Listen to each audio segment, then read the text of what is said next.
The Detroit-based nonprofit organization called Encourage Me, I'm Young is working to strengthen the relationship between fathers and sons and to help boys become future leaders. The group's mentoring program is geared toward developing the natural talents and abilities of boys ages 8 through 13, a really critical stretch of time. Joining me now is the president and founder, Calvin Mann, and the executive director, Heather Miller. Thanks for being here. Thank you. Thank you. Yeah. So this connection between the idea of fatherhood and that stretch of time between 8 and 13 when young boys are starting to become young men. I think that's a really critical connection, and the work that you do in that time can sort of set out the next several decades in terms of what somebody's life looks like. Yeah. We had determined years ago from coaching and looking into research, and we were actually ahead of once we heard the research, but we kind of stayed 8 to 14 up to the 8th grade. Very crucial, and that age group is the most unprotected age group in America. And so when we were doing the program, we didn't discover that until being at a conference. But it was where we noticed right away, it's where all the problems, the trauma, the drop-off, there's a number of things that occur. Yeah. And so we wanted to, step in. So you just said that you consider that the most unprotected age. Talk about what you mean by that. Well, the unprotected, meaning a lot of times we take our hands off our kids. Right there, that's where we start coasting. Right now, everyone's fighting the literacy age of 3rd grade, right? We figure, we start turning the kid over and just expecting the school, right? And then you start looking at the sports, and you're looking at this dynamic, and then you see the social media aspects and the telephones, and you see that. Actually, it was in 2007 that a mom gave me this nonprofit from helping her son get off the telephone and getting him to move, and he was literally going into the 9th grade. Yeah. And so we had to get him there, but that age group is where all the drama and the trauma starts. So before they get it's where we begin to make the decision to drop out. It's where, right now we got a very high suicide level. So these are the areas that this is occurring in.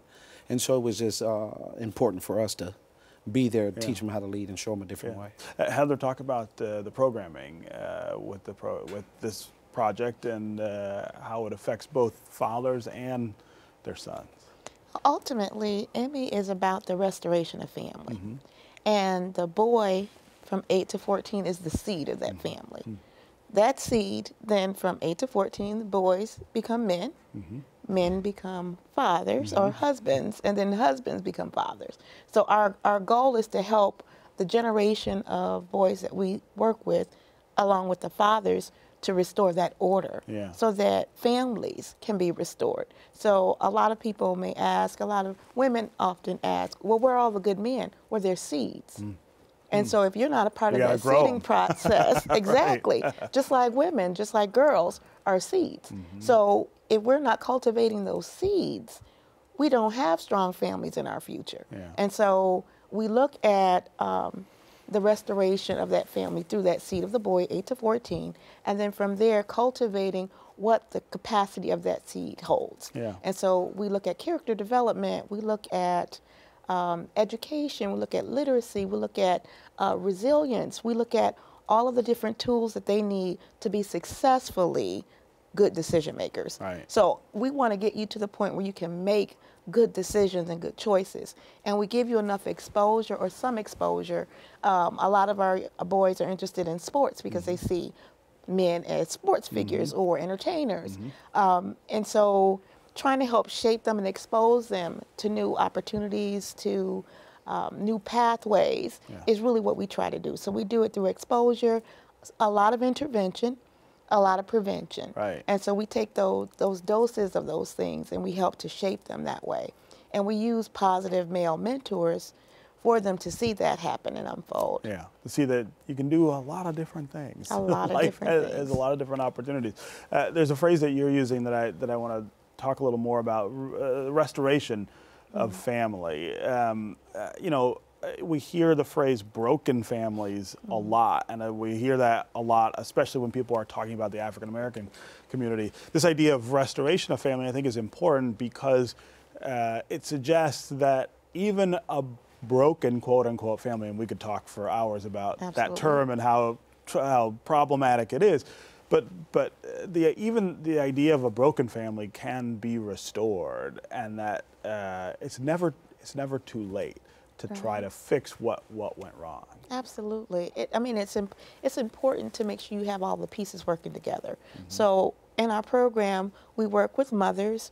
That's my area of interest in particular, working with mothers who have sons, because that's a totally different dynamic. Right. Moms trusting enough an organization or anyone to be able to mentor their sons sometimes in place of or in addition to their own father. Sure.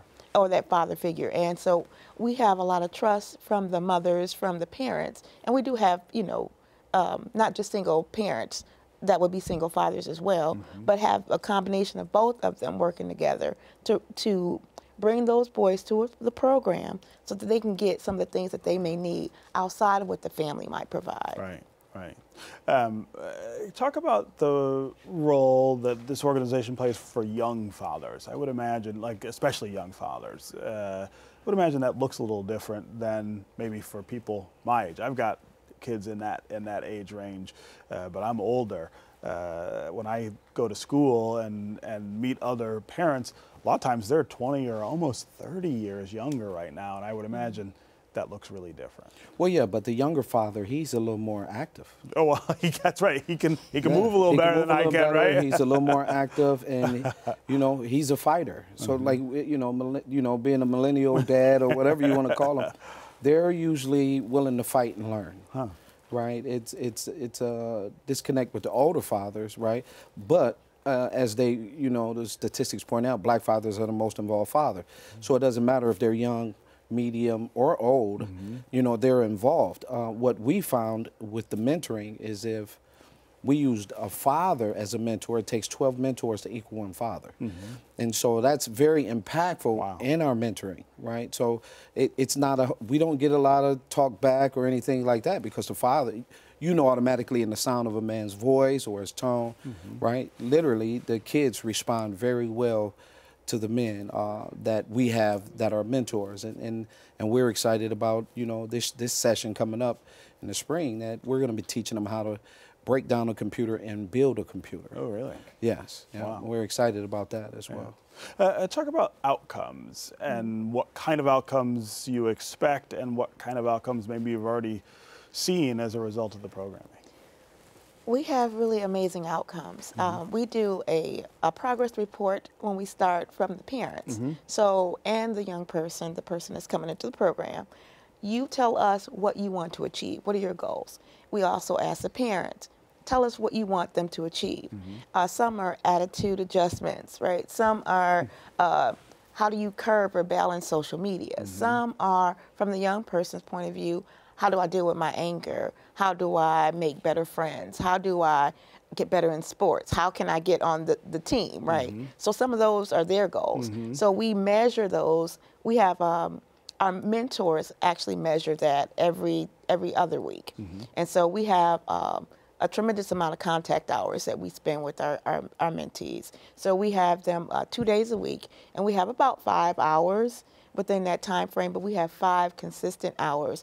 Our program is consistent. Yeah. And so it's the consistency that you see the change over time. Yeah. So we do measure those outcomes, and at the end we see a change in grade level. We see a change in citizenship. We see a change in community service. We see a change in their attitude. We see changes in health, from the health benefits in terms of a reduction in asthma-related experiences. We see reduction in weight because they're a lot more active, and their commitment once they're in the program is that they stay active. And so you see weight loss, you see toning, and I'm a mom of a son in the program, and his body has completely transformed. Is that right? Wow. Completely transformed, more defined, he's more confident, and at the end of our program, they they get to actually weigh into their own progress. Oh, wow. So Wow. it's really it's an amazing transformation over a 14-week process. Yeah.